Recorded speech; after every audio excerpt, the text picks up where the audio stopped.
Hello. Hi, Robin. How are you? I'm good. How are you? I'm good. Thank you very much. Uh, well, actually, I'm not so good. Um, I've Oh, just, I don't know if you saw, I was doing a night run tonight with a group of ladies in Hebden Bridge, doing a collaboration with Phoenix Light right. to shed some light on the issues women face when running at night. And bless them, Phoenix Light sent the head torches over for they sent them round to try them out, let me Hmm. try everything.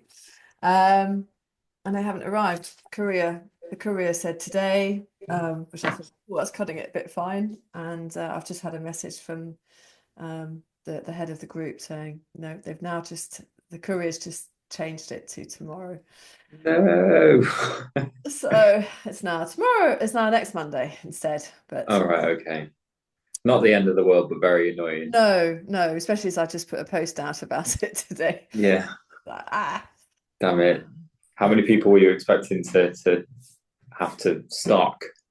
about 20. Oh, right. Yeah, yeah. No, they were sending a selection of different types of head torches for everyone to try. And I was going to kind of, be there and talk to them and find out what their issues are. Apparently, there has been an issue with a gentleman um, Yeah. in the town. Uh, I tell you what issue they need to sort, Phoenix, is the naming of the lights. And even the one that I love, I can never remember the blooming model. H something 65. HMR 65. Yeah, I think it's HMR Yeah. 65. Yeah, I've just had to Yes. check my phone. Slash T V2. Oh, yeah. But I suppose, I think they started out um, providing lighting for the army, or All right. certainly I know my army partner says that they're well known in the army. So maybe they're a very macho Yeah, name, and they need to soften them up slightly for the ultra runners. yeah. Super Torch, Super Head Torch, Super Head Torch 2. Ultra light head torch, Yeah, exactly. Yeah. lasts forever. Head torch. Version 1. But how have you been? How's your club going? Your new running club? Good. Yeah, yeah, it's going good. Yeah, we're getting good amounts of people in each week. People coming back regularly, which was the whole point in the first place, was Mm. that we could help people build some consistency with their running once they've reached 5K as sort of their latest goal is to try and keep them doing 5K at least once a week. Okay, yeah. So yeah, it's going well. Need to try and push it a little bit more locally, try and make it a little bit more widely known, just not just Instagram centric for the Mm. advertising. So I might try and do some flyers and post them around sort of the Yeah. local leisure centre, like news agents, stuff like that. Try and get some more people in because I'm sure there's more around there. It's quite a big town. So Yeah, yeah, yeah. Is this centered on Wadey Bridge? in New Mills, just further, Emails. a Okay, bit yeah. closer to Yeah. Stockport. Yeah, just Okay. underneath Hinder ish. Yeah, yeah, yeah. Yeah, well, yeah, there Yeah. must be. But Yeah, this is just a question of footfall, isn't it, really? And word of mouth, yeah, sport and the whole shops. point, yeah, the whole point of setting it up there was that they don't have a run club there already anyway. So Mm, mm, there's definitely a gap for one there. So I'm sure there's more people will have over time. In a year, I'll be saying, "Oh, remember when we only had mm. 5 or 6 people turning up, and then Yeah, definitely. it'll be I'm 50." pretty sure I know someone who lives there or thereabouts, who I worked with on the spine. He was on my safety team a few years ago, and then he ran it.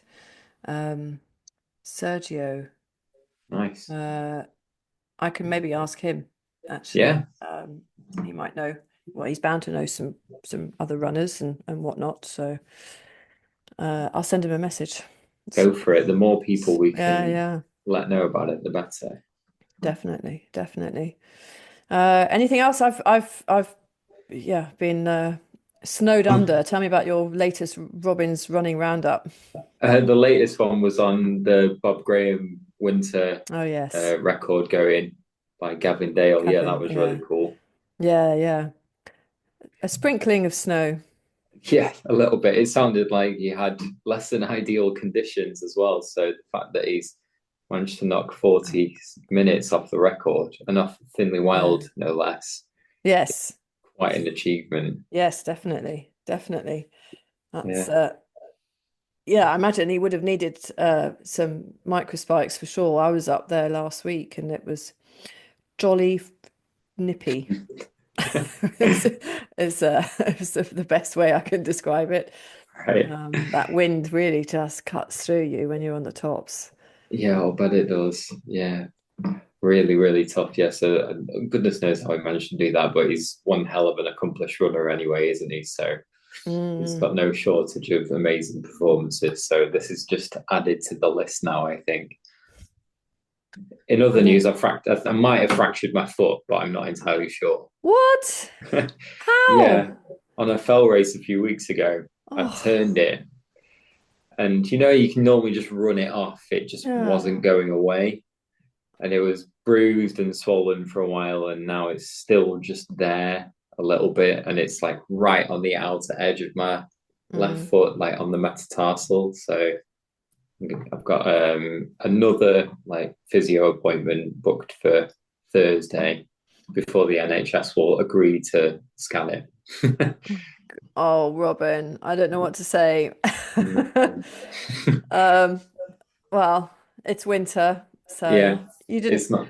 have Yeah. anything. What did you have planned? Any near? No, I did have a half marathon on Sunday, but my fitness was nowhere near what it was going to be anyway. So it's kind of a fitting end to this half a year that I've It's had. been, yeah, you've not had much luck, have you? No. Oh, So I'm yeah, sorry. no, it's all right. I'm already three. It says 6 to 8 weeks to heal, and I'm already 3 weeks down. So Okay. if it is Yeah. fractured, Yeah. Okay. Well, strength and conditioning. I expect to see lots more strength and conditioning posts. yes, miss. And lots of that positivity. Yeah, Did you absolutely. see about the world champs in India? Didn't actually.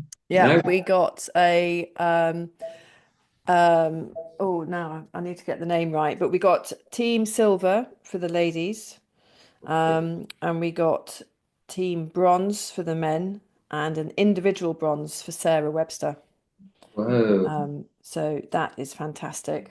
Yeah, that's amazing. Um, the way I've got a lovely journalist currently writing an article on the funding issues for our Yeah. teams.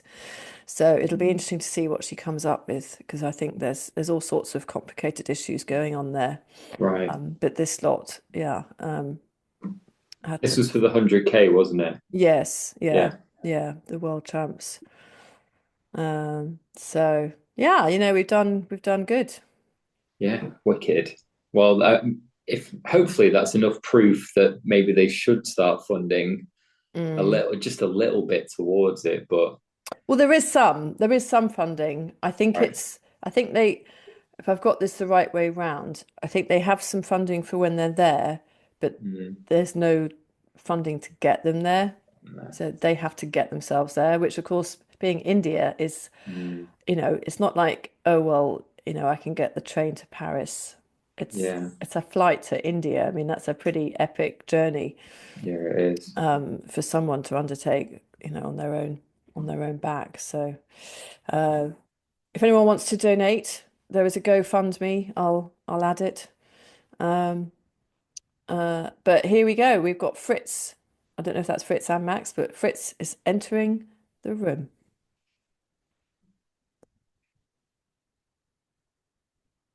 Well, he was. Oh, here he is.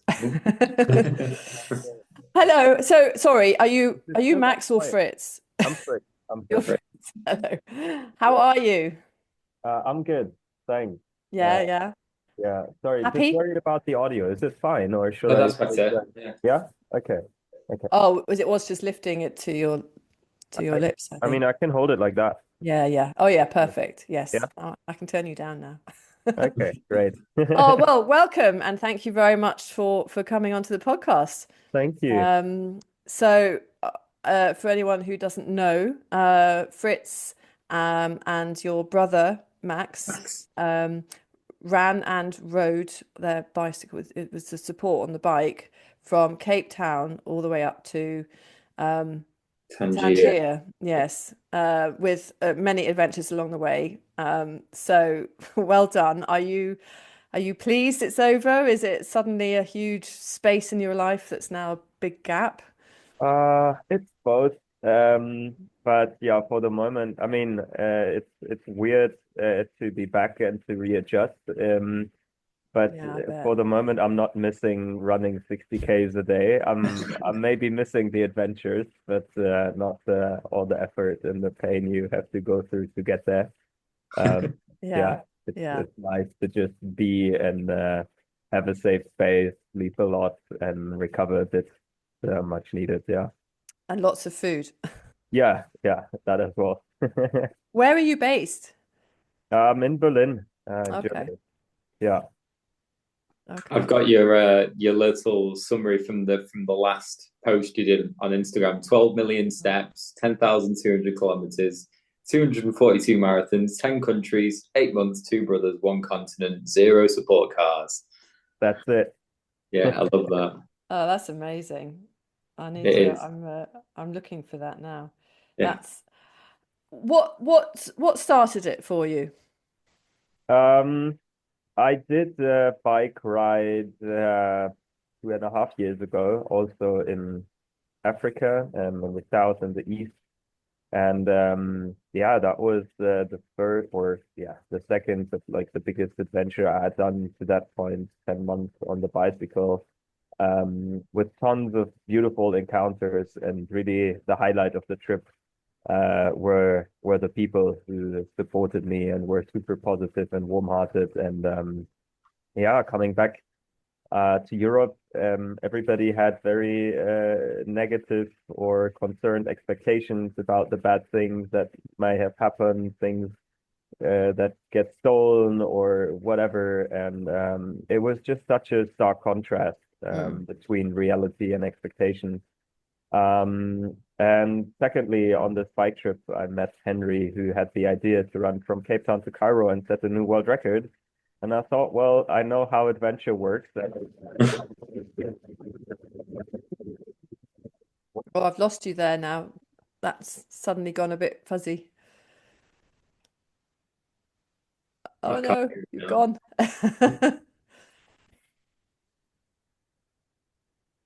Hello, hello. Does your laptop have a mic? Maybe it might work without the Yeah, headphones in. yeah, maybe the. Is it working like this? Oh Oh yeah, that's yes. better. Yeah. Oh, Okay. that's better. That's cool. Sorry. Thank Yeah. you. Now we just do it like this. Yes, Yeah, perfect. wonderful. Yeah, perfect. Okay. So what's your obviously experience and adventure? What was your biggest adventure then prior to that? Yeah, it was that bike trip I did before in southern and eastern Africa. It was 10 months.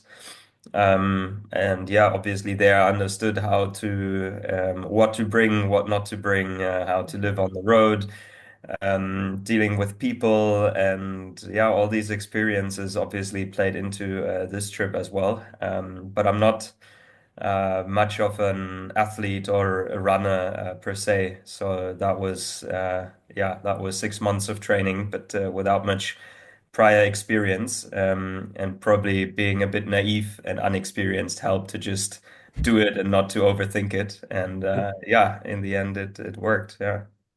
Oh, very. You say you've not got much experience running and like 6 months prior, like just a bit of training. Do you think the human body's more capable of doing things like this than we realize? Yeah, totally. I mean, there are things that take some adaptation, and also having spent time on the bicycle, probably. I mean, I didn't do it in an athletic way, but it still teaches you to go long hours.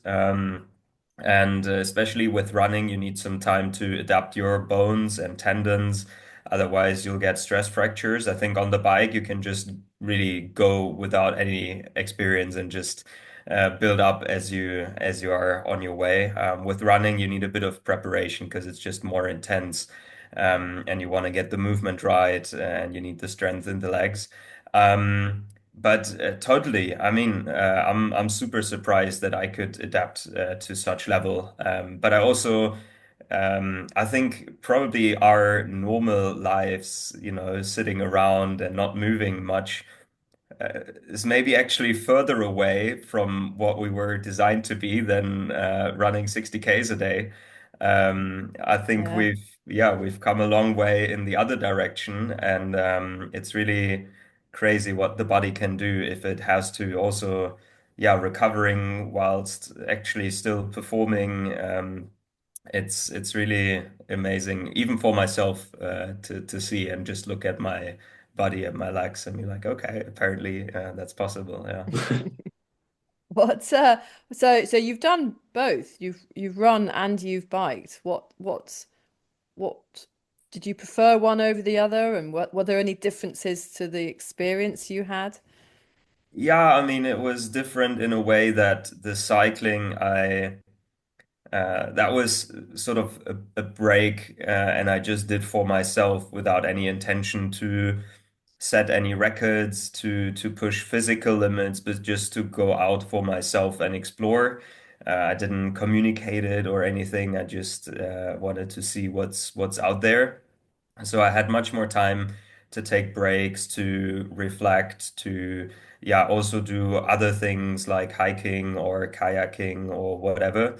And obviously, this trip now, we initially set off to break the world record from Cape Town to Cairo, and then had to adapt our route once we were in Ethiopia. But with this goal in mind, and also to use the world record as a platform to show that people are great. There was much more physical pain, but also much more stress of communicating and reaching out to people in the background.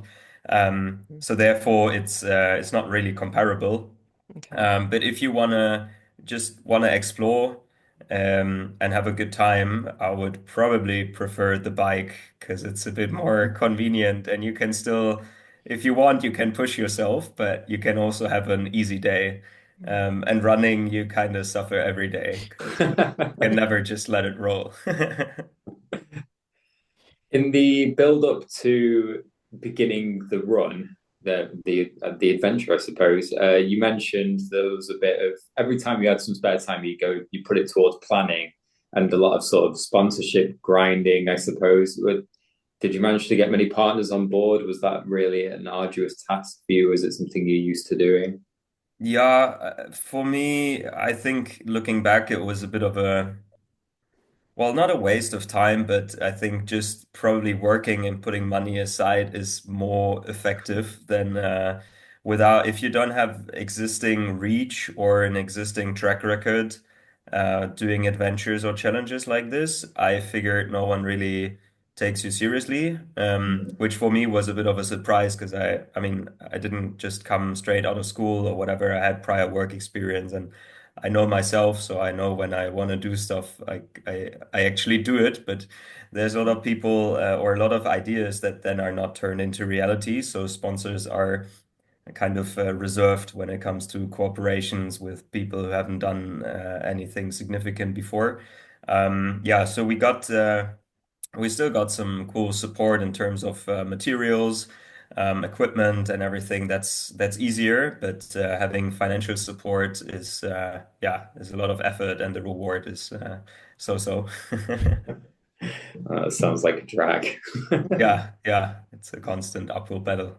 But from It's from here now, you've got all the credibility in the world. You could go do it again and with much more support.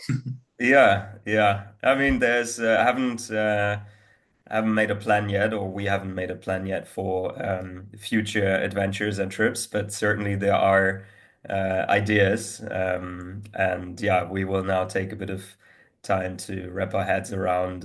It's all also a question how much of your life that part will consume and will be if it's a thing you do every now and then to break out, or if it's actually becoming your whole life, and that also alters a bit the dimensions of the projects you can or cannot do. So yeah, that'll be a bit a few weeks or months down the line before we decide on anything new. Do you have a day job, for want of a better word? Do you have to fit the rest of your life around these adventures? Yeah, I'm at the moment I'm free. So yeah, I'm basically but after this there's not much left. So I had put a bit of money aside, and now it's the question, do I go all in and I do it professionally, Mm. or give it a shot, or do I do half day sort of a normal job and or do a full-time normal job or whatever. Yeah, trying to make all ends work. It's not easy, especially after, yeah, you also get to experience the world from a different angle. Obviously, you see a lot of things that, our system in Europe benefits from, but that is at the cost of other people. And you see a very different picture also of Europe. We're not always the nice and good guys. And yeah, how much you actually want to just buy back into that system and play along, and how much you want to hold up the mirror and also show what's going on the ground. Yeah, obviously is also a big question, and it's not easy to fit all into one thing. And so yeah, I luckily have a bit more, a few more weeks to breathe to wrap my head around that. I think going straight back into an office now, that would kind of break me. That would be too much. Yeah. Is your profession office based then? Is it something you could do whilst traveling? Not really. I mean, yeah, like yes and no, but I've studied business, and I could do some consulting projects or whatever, sort of as a digital nomad, but not really something you can do for 1 or 2 hours in the evening. It's more like if you want to go to that, you would maybe do like 3 or 6 months on end, have like one more intense project, then be out again.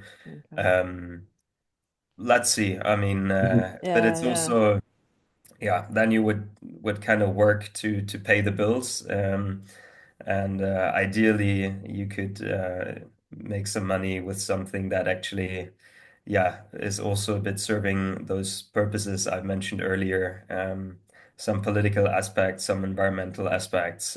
But then again, that's harder to make money with that. So it's all a bit the question how to fit all in one. And yeah, probably will be easier to, or I mean, it's never easy to find your own way, but yeah, Mm, to yeah. find your own voice and find your way through all of it. But that'll take some time and consideration. You've mentioned about how it's really hard to get people to relate to this sort of challenge because it's just so big, isn't it? Even for people who listen to this podcast and just doing ultra runs, even 100 miles, like it doesn't really compute, does it? Because it's just ridiculous. It's Yeah. unbelievable. So let's try and bring it a bit closer to home and say like when I was thinking about it, the first thing that springs to mind is like what shoes, what trainers would I wear? Like how many would I need? Like how did you go about sort of detailing all of this stuff? Yeah, I mean, coming from like this adventure experience and having cycled parts of the African continent, and that's just me in general. I really don't enjoy the planning. So I kind of always do 80/20 and be like, all right, sort of, roughly need 10 or let's say 15 or whatever pairs. I think in the end we used 12 or 13, and have a base stock we had down in Cape Town. Um, and we had pre-packed some packages or whatever, but then you never know really when you will be when. So it's as you go, you sort of figure out how to actually get the packages up the way. And that can sometimes be someone of your followers or from the community taking a plane and randomly bringing your shoes along the way, or you're asking someone in Tanzania who knows someone else in Joburg, and you pay them like 30 euros and they bring it on a bus across the borders without you paying any customs or whatever. There's a lot of workarounds. If you want to work with the DHL or whatever of this world, it's much more complex and much more expensive in the end. And if you wing it a bit, it can be actually much easier. So it's a lot of just being okay with not knowing and planning as you go. And luckily, yeah, for what we did, especially also with our setup, Max being on the bike, me running, we didn't have a support car. Um, it was not maxed out. Also, the distances we'd go to that degree that it's only possible if you have everything planned perfectly, if you have I don't know, a physicist with you and a cook and I don't know, a whole crew supporting just me as I run. I still had the capacity to, yeah, I mean, find places to sleep at night, cook, put up and down camp and all this. You still need energy for that, so you cannot totally kill yourself on the run. But I actually enjoy that freedom that it's not all planned through and that you have this sort of adventure and flexibility as you go and sort of just see what comes and let yourself be surprised. Because if you boil everything down to a plan and try to execute it, then you often lose a lot of magic along the way. I think I lived in Joburg for a couple of years, so I know you can't push Africa into a planner. It doesn't work. Yeah, yeah. And post, it doesn't work. I don't know. I mean, it was a long time ago now, so I don't know if it's improved, but No, it the hasn't. postal system isn't great. Yeah, yeah. So you mentioned obviously the issues when you reached Ethiopia, and you were basically hemmed in by wars on every border, weren't you?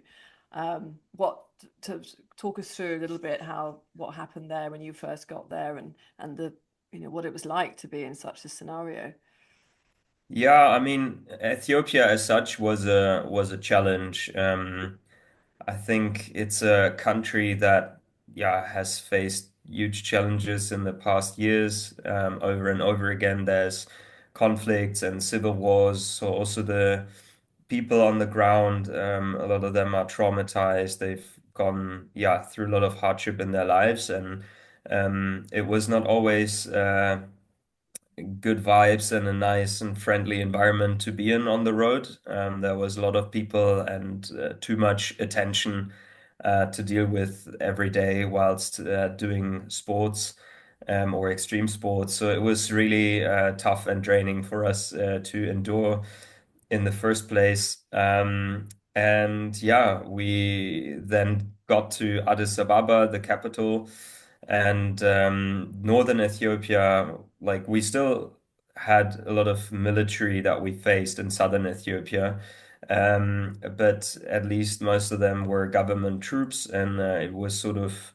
stable. You can get unlucky there with militia, etc. as well, but it was a manageable risk, whereas in the northern part of Ethiopia at the moment, yeah, it's probably as a white guy going there, just on the road without any like security backup or whatever. It's pretty likely that things happen that you don't want to happen. And even if we had gone through northern Ethiopia and would have managed without any bad instances, then we would have been locked at the border with Sudan because Sudan is in civil war and there's no way around Sudan if you want to go north into Egypt. In the west, there's the Sahara.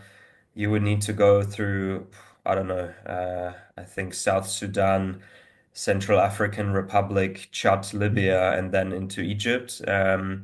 And all through, I don't know, roads that are more sand than road, probably. And also areas that are where I literally don't really know what is going on. And the other side, we would have needed to cross the the Red Sea, also there at the moment with the Houthi rebels. Wouldn't have been nice. And also, if we had gone that road and then into Saudi Arabia and then crossed back into Egypt, the world record would have been gone, and we wouldn't have stayed really on the African continent, um, because we would have taken a boat to get from A to B, so we wouldn't have done everything on foot. And yeah, coming from this challenging environment on the roads of Ethiopia, I was also having the shits. Couldn't eat and drink much. I would do my 60 Ks a day with a few bananas and like two or three Cokes. That's hard. I was My really, God. really at the Yeah. edge as well. And then you're just okay, realizing it's not going any further. We knew that this day might come because obviously we knew about those problems ahead of time, especially in Sudan, and we had always hoped that things would improve as we move further north, but they did not. So it was a pretty pragmatic decision to say, okay, if we go to the West Coast, we keep the same distance, it's the same challenge, and we can continue sharing the stories that we actually want to share. It was never about the record in the first place. It was just a tool to get the attention. So yeah, let's continue doing this journey and let's continue telling the stories we want to tell. And then it was actually emotionally quite okay, because you had just gone through something tougher, and Yeah. then just replanning was the pragmatic thing to do.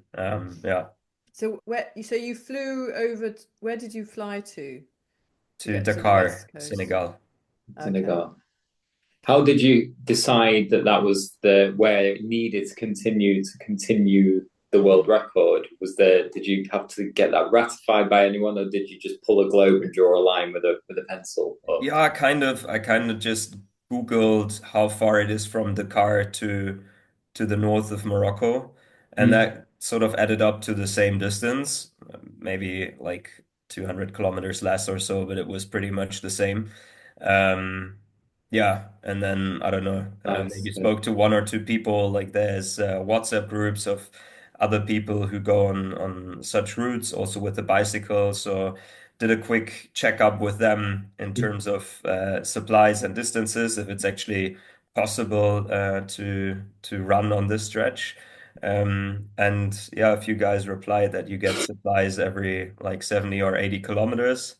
That was good enough. And then we flew to Dakar, and yeah, we hadn't done too much research, to be honest. We just I love the also that idea of a was. WhatsApp group from all these people that bicycle around Africa. Oh yeah, you can just fly to Dakar. I mean, even that itself, I mean, how did you get a plane and your bikes on the plane if nothing else? I mean, it Yeah, just mind I boggles. mean, you're just I mean, the flight is just like in Europe. I mean, it was literally a direct flight from Addis to Dakar Yeah. with Ethiopian Airlines. You check it online. The bike you can put as sports luggage. I mean, there is infrastructure. It's not, Yeah. Africa. Um, there's I've just got stark an image of contrasts. your bike, with all the panniers on it, just being wheeled up a cargo hatch or Yeah, something. yeah. We actually had a weird moment when we really started our journey. It was still in Germany, and we had a huge bike box, and no one really measured it, and they were just, yeah, yeah, it's fine. We checked it in, and then we were in the plane, and you could see that the luggage, was they transported it in the trunk of the plane. Mm. And then like this, our big bike box would go in, and then you see two guys trying to fit it through like the door, and it wouldn't fit. And then it goes back out, and then they try and fit it again. You're like, fuck, we haven't even started. Um, but yeah, in the end, with like three guys and I don't know, putting it in an angle, they got it into the trunk. Was Oh, that's Yeah, but it funny. was a weird scene to be in the plane and be like, fuck, please. Okay, so you actually shipped your bike out there. Would it not have been easier to buy a bike in Cape Town? I mean, you could, but it needs to be reliable, and we also got it sponsored, luckily, which was great. And I mean, yeah, taking bikes on planes is, I mean, you see triathletes and whatever do that all the time as well. It's actually not much of a hassle. You need to find a bike box and then you just pack it, and then at least when you arrive, you know that you have all the equipment you need and don't need to start shopping around and see what's available and whatever. So it was probably less of a hassle to have everything ready before you go and then just pack it Yeah. and unpack it. Yeah, having done it a few times, it's surprisingly convenient. Just carrying that box around is always a pain in the ass because you don't really have handles, and it's yeah, but Yeah. everything else works fine. Does the box have wheels, ironically? Can you tow it? Yeah. So after Senegal, it was the Sahara, basically, wasn't it? Yeah. How was that? Mm, Yeah, that's probably like the part you might want to skip if you're not on a bigger mission. I mean, we're probably the first team who's ever done it without a support car, running up the Sahara in ultra marathons. And we went south to north, so we had headwinds for 5 weeks straight. Um, and wind is really, yeah, I mean, it's not just physically super draining and exhausting, also mentally. It's always noisy. You put up your tent, it's loud in the tent. You don't sleep well. You have sand everywhere. And it's just mental. Super For draining, like yeah, to be it's super blasted by it draining. all the time. Yeah. And we had when we started in or when we entered Mauritania, it was more or less the hottest time of the year, when the sun is just vertically on your head. And it was crazy hot. We had 45 degrees in the shade. So there was quite a few hours during the day when we just couldn't run and could just hope to find some shade.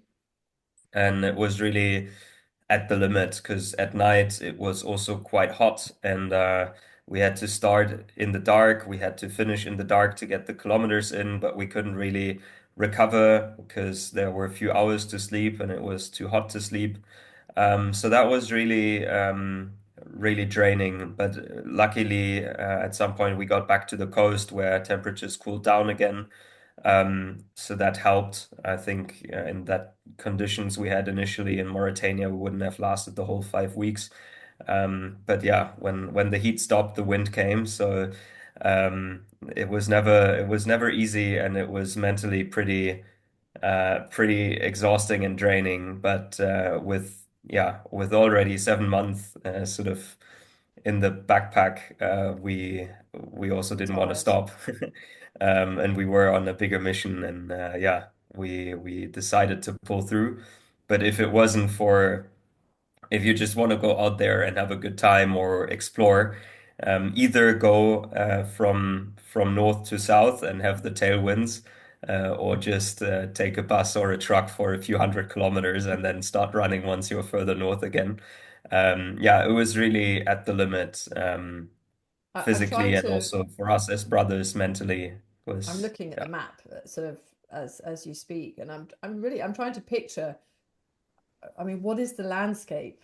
I mean, is it literally just sand dunes, sort of being blown across a lonely road, or I mean, are there many um, towns and cities that you pass through? Did you worry about water?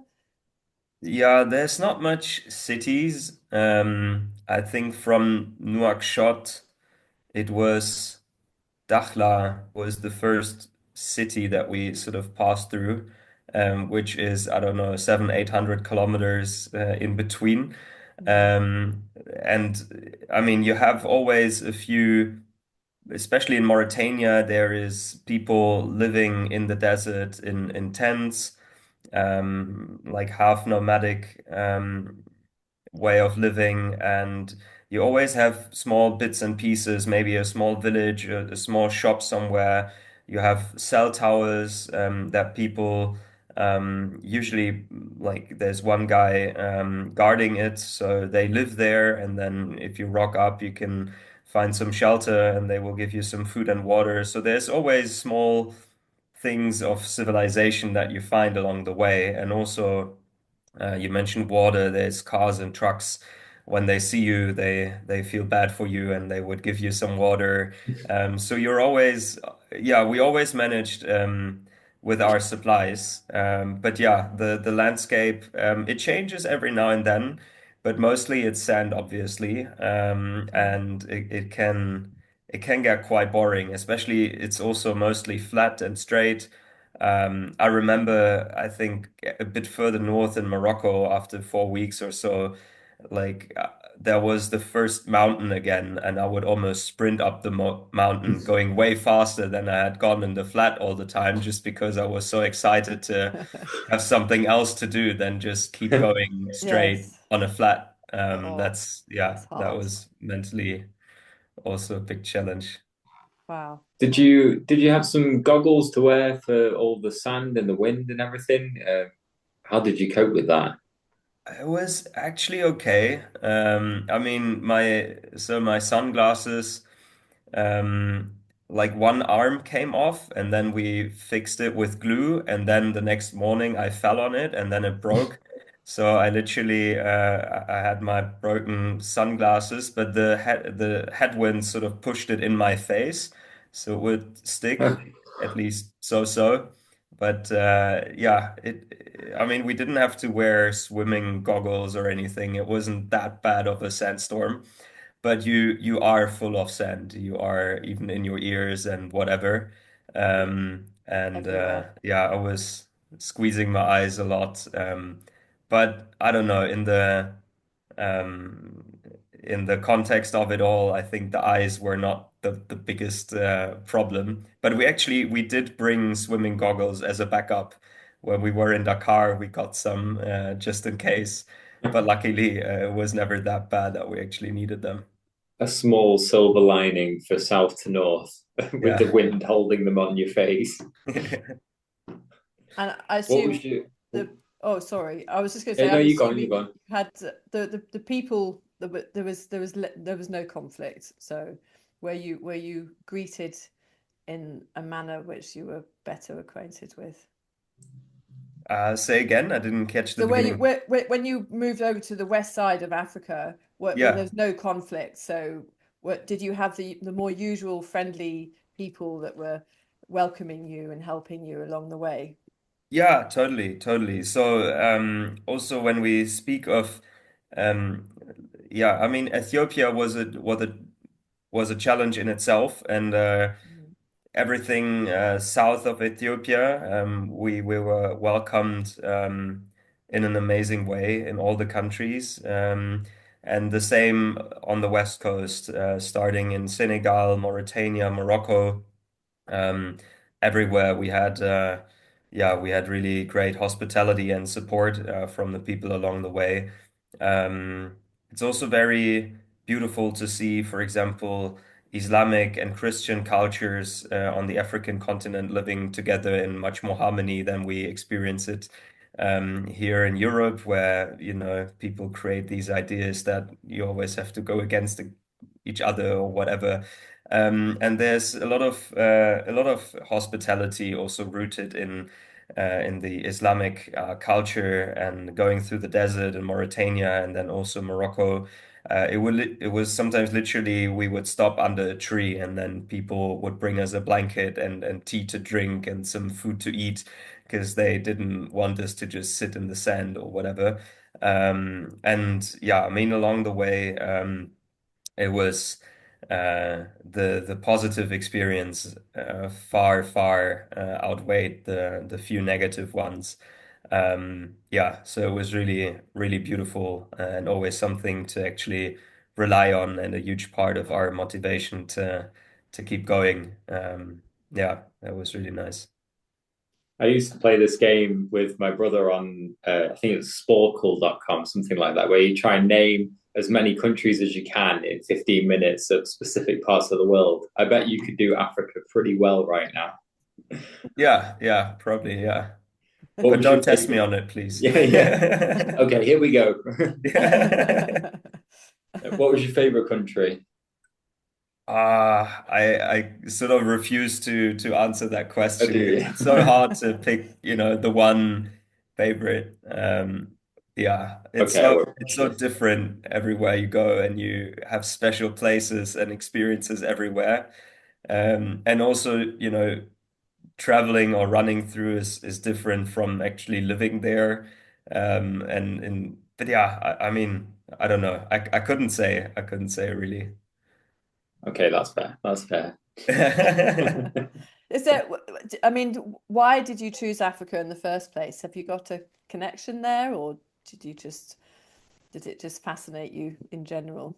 Yeah, it's more that one thing leads to another. So um, before I started that bike trip, beginning of 2022, I had never been in Africa before. And the reason why I did the bike trip there was only because I think a friend had the idea to spend New Year's in Cape Town, and he convinced me to join. And then there was a new variation of COVID, and I don't know if we had gone actually to Cape Town, everyone had needed to quarantine or whatever. So everyone bailed out, but I was stuck with my flights, or I could only push them to another date. So I knew I wanted to cycle, and I had the flights to begin with. So I said, okay, let's choose Cape Town as a starting point. And through this bike adventure, I then got to know the people, the continent, at least the south and the east, a bit better, Mm. and had the relationship there. Plus, then I met Henry, South African, who had the idea to do this world record run from Cape Town to Cairo. So one thing leads to another. It was never really, Isn't it no funny one. how life works? Yeah, exactly. Yeah. So you mentioned all of the sort of hair-raising moments in Ethiopia, and I noticed on day 54 on your Instagram, it looked like you were nearly trampled by an elephant. It came, it looked pretty threatening, coming Yeah. towards you, protecting its young sort of thing. How was that? Yeah, it was pretty intimidating. It was, a weird moment. Like I would run, and I ran against the traffic, and a car would come from the front, and the guy driving it, he was just pointing with his finger to the left. And I turn my head and I see this family of elephants coming out of the bush. And like I was on a trajectory to sort of just run into them as they cross the road. And I realized I'm a bit too close, so I went a few steps back and tried to uh, get some space between them and me. But everyone in the group decided it's all safe except for the last one in the group. They had they had small ones with them, so elephants when they are not feeling safe, they make sure they show you who's the stronger one, and especially if they have kids with them, then they're a bit more concerned. So literally from the corner of my eye, I saw the last elephant in the group suddenly turning towards me and starts chasing, and I would slowly go backwards. But it was, I mean, if it had pulled through, I wouldn't be sitting here. It was just luck that it was just a mock charge. It stopped a few meters in front of me, made a lot Wow. of noise, flapping its ears and turning around. Mm. But yeah, that area is literally the elephants. They cross from inland and then they go down to the Zambezi to drink. And there's a growing population there, so there's more and more interference, yeah, with people and elephants because the people just live in the area where just the elephants stroll through. and there had been some incidents in the weeks before, and just the night before, I heard some stories over dinner, and I was like, yeah, yeah, I'll be fine running. And then suddenly you see that elephant running towards you, and you're like, well, maybe I'm next in line. But yeah, luckily all went well, and it was just a bit of a shock and a lot of adrenaline, and then I could Yeah. keep running. Blimey. Yeah. Was there any other close encounters? No, no. I mean, I think it's more, the pictures we have in mind of these big animals being everywhere, but it's so, yeah, I mean, it's so confined to small areas, mostly national parks, where you actually have these big animals. I mean, there's people living there, everywhere, and yeah, they also don't get eaten by a lion every day. We had one stretch also in Botswana. I think we are also the first guys running that bit without any support or whatever, where you go through. It's not a national park, but like a game reserve. And there's also a lot of lions in that area. And yeah, basically the trucks they stop all the time and tell you like, guys, like what are you doing? There's wild animals here. Like, yeah, I know there's Oh. wild animals. Like, no, no, you don't understand. There's lions here. I'm like, yeah, guys, I know. You don't have to remind me all the time. No, they will eat you. They will kill you. Like, yeah, okay, thanks. I'll I keep hope running Max then. stayed close to you then in those bits. Yeah, yeah. But it's actually it's the lions, they don't eat people. They mostly eat gazelles and Mm. different animals that, because of the traffic, don't like to be close to the road. And basically, no animals enjoy that. So usually they wouldn't come close to the road in the first place. And obviously, they cross it sometimes, but even if you did encounter them, you're not prey for lions. Yeah. It must be very, I think it's around 10 people that, die through lion attacks every year. So you kind of win the lottery if you actually get eaten by a lion. The traffic is way more dangerous, but of And course, when cows. you, I think more people are killed by cows as well. yeah, yeah, see. There you go. But also no cows harmed us, luckily. Encountered a lot of them. I would beg to differ. Wait, but but anyway, Yeah. it's interesting. I was just thinking about that. Did Max stay close to you all the time? I mean, are you always sort of within talking or shouting distance, or did he go on ahead sometimes? Yeah, a bit different every day, yeah. I mean, it really just depended on where we were, how challenging the environment was. In the desert, for example, we would go together with the headwinds. I would actually run ahead and break a bit the wind for Max on the bicycle. Other days, in easier conditions, Max would go ahead and in the evenings to find a place to sleep. In the mornings, I would start earlier. He would catch up with me. We would sometimes go a bit together, and then yeah, always a bit flexible depending on what the day brings. Yeah, And just trying to. did your brotherly relationship survive? Yeah, yeah, it did. Yeah. It actually got better. Oh, But good. That's nice. yeah, yeah, it is a huge challenge in itself. And we had a good or strong bond to begin with. I think otherwise I wouldn't have asked him to join me in the first place. And you don't really have a lot of space for things to go wrong between each other. Um, the Mm. more you are on the edge mentally and physically, um, the more you need, yeah, like your Mm. partner, your team. And we only had us two as a team. So the moment we would start arguing or questioning that bond, that is really what pulled the plug. If you push yourself physically, if you try to push your own borders, that's one thing. But if you are, um, yeah, if you're risking the relationship with your brother, if you see how that is actually what is suffering, that's when you're like, okay, that's not worth it anymore. And so it was it was a challenge in itself, to manage that relationship and be very good at communicating, to know what, I mean, some things you need to address at some point, but then in the right moment. And if you do it in the wrong way, then, everything goes through the roof. So it's literally like being in a marriage or whatever. You really need to know how to manage, or communicate with your partner. And we obviously learned a lot along the way.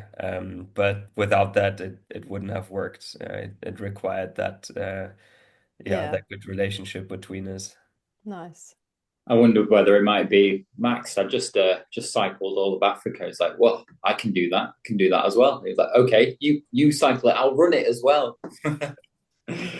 Bit of a. Is there any competitive sort of nature between you both?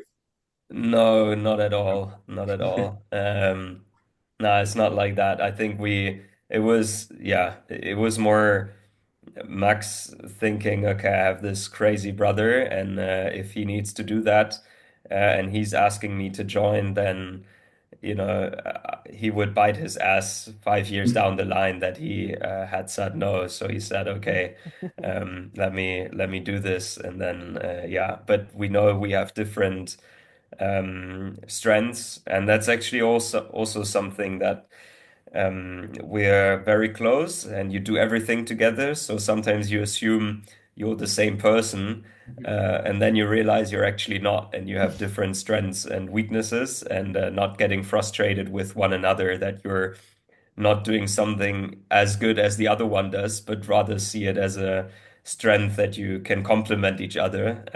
Is also, something you have to learn along the way. But knowing that we are, um, not really the same, and that we can complement each other if we work well as a team, also takes a bit out that rivalry or that competitive angle. There was a time when we were younger when, we would just argue and beat each other all the time, like in our teens. But then, that I think when we started really hurting each other, then we realized, okay, we better stop this now. This And isn't ever worth since, it. it's been more harmonious. Yeah. Who's older? Max is older, but not much. It's 1.5 years. Okay, So we're pretty that's nice. close. Yeah, yeah. Yeah. It's a much healthier relationship than me and my brothers, but we'll leave that there. Or maybe, you can try. Maybe start with a small trip across Africa and figure it out. You never Yeah, know. get him into Yeah. ultra running. Yeah. I did get one to do an ultra this year, actually. Just need to get the other one to do it now as well. Have you spoken since? Yes. Did you pick up any injuries on the way? How did you manage to avoid a stress fracture?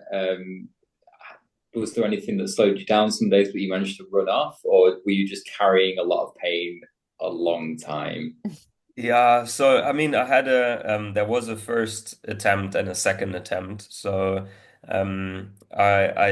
we started in October 23, our first attempt, and we did like 22 back to back ultra marathons. It was also we ran up to Namibia, so we were in the desert there, very long stretches without any supplies, up to 200 kilometers.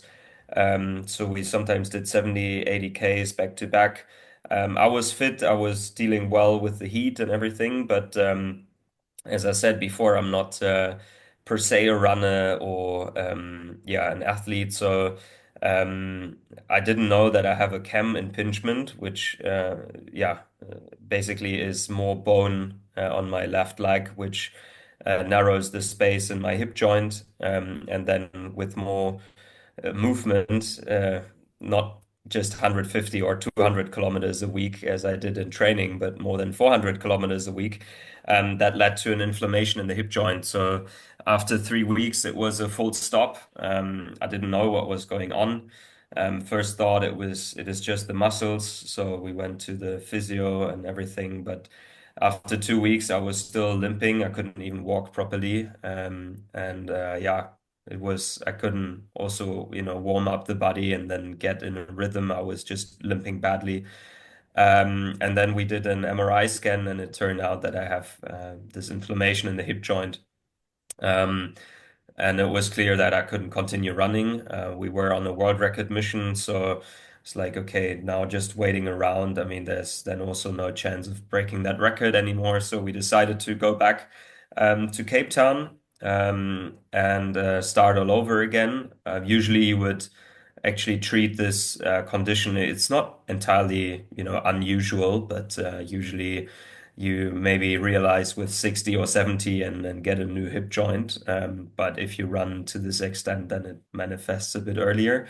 But yeah, I didn't want to undergo surgery just for such a challenge that my life or anyone else's doesn't really depend on.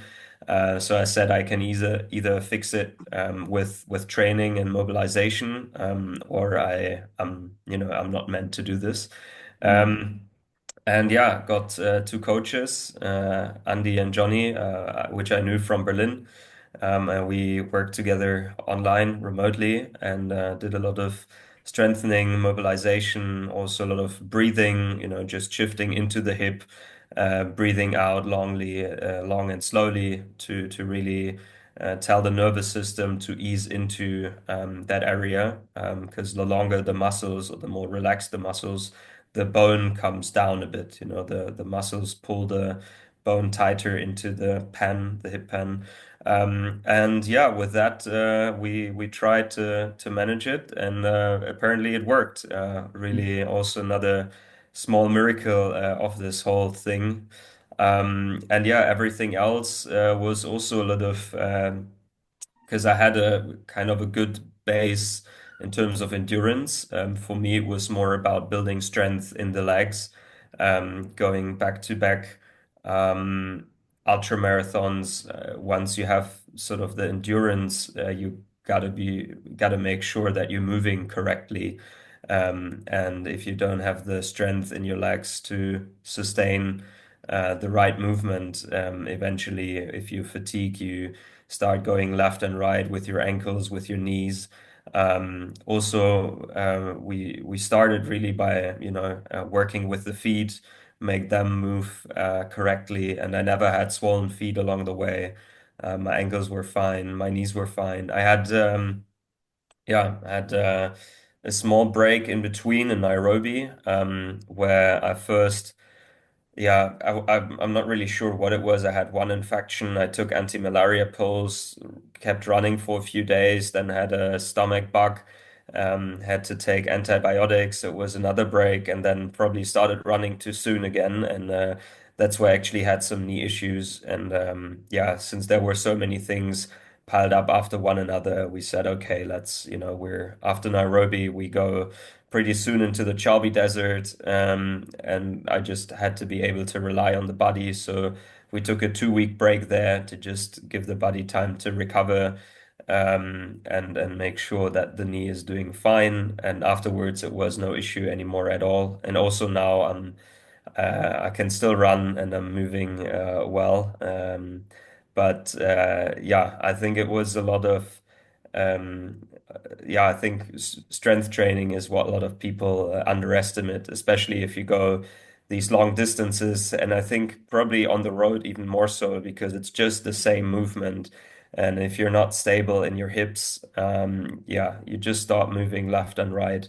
Um, and with the stress fractures, I mean, I literally don't know, I ran a lot in preparation, and apparently that was good enough. Maybe it's also a bit of predisposition, how your bone structure looks like. I'm really no expert myself. I can just, say that it worked for me, luckily. But yeah, I did work on the running shape and the strength in the legs, and I think and especially also in the core, and that's probably something that's overlooked quite often because yeah, I think the cardiovascular system often develops faster, and that's what you concentrate on, and then you forget other parts, and if you go longer and longer, yeah, then that can catch up with you. Yes. I love what you've just said there. That sort of holistic attitude and approach to it it makes so much sense, and we're just so bad at it. As I think Robin will Yeah. agree to. Yeah. Yeah. But admittedly, without having such a goal for me also now coming back, yeah, doing all the stretching and everything in between, you're also again sitting there and be like, well, I don't really have an issue now, so maybe it's not that important. But yeah, it's Yeah. it's always this mind fuck that you only do it once you're injured, once you have a problem, and not just Yeah. to prevent it. Which Yeah, is I really think we stupid. all, We all yeah, do. yeah. And you're clearly not, because you were, you obviously worked for you in Africa. But yeah, yeah. Right, I'm gonna go and do my lunges after this. Yeah. Nice. I always do my strength and conditioning every day, 3 times a day. No, yeah, I will try and be good and learn from your achievement. It's clearly an amazing thing to keep up with. Robin's currently injured, so Yeah, he's feeling it. yeah. Damn, sorry, man. If I was a bit stronger, it wouldn't have happened. So Totally, I learned the totally. hard way. Oh well, Yeah. I I mean, it think can actually, once you get into it, it's a bit like running as well. The first few runs are horrible, and then after some time, it's habit, isn't it? yeah. And I actually, ended up enjoying it again. I mean, when I was younger, I was in the gym, and then I completely lost the habit and the joy of doing it. And then, yeah, sort of through this run, I also discovered a joy for strength training as well. If you know why you're doing it and what you're doing it Mm, for, it can actually be something quite nice. yeah, Yeah. yeah. It's creating good habits, routine that just makes it become second nature, really. That's what we don't do. I'll do it, Fritz. I'll do it. I'll do it for you. Nice, nice. Love that. Well, we've taken up a lot of your time. Thank you so much for sharing all that with us. Robin, did you have any other burning questions that you had to know? No, no, I think he's covered it. Thank you so Yeah, much. I yeah. really enjoyed Thank you, that. guys. It's been fascinating to listen to you. And all the best. Thanks for I wish taking you the well time. with yeah, your decision over what to do next and what your next adventure is. Yeah, I'll let you guys know Yes, once there please are do. any plans. But Yeah, yeah, come I back and share. only like to share stuff once I know for myself I'm gonna do it. No, that's Yeah. absolutely fine. Thank you so much, Fritz. Thank you guys. Have a Thank great you. day. Take care. Bye bye.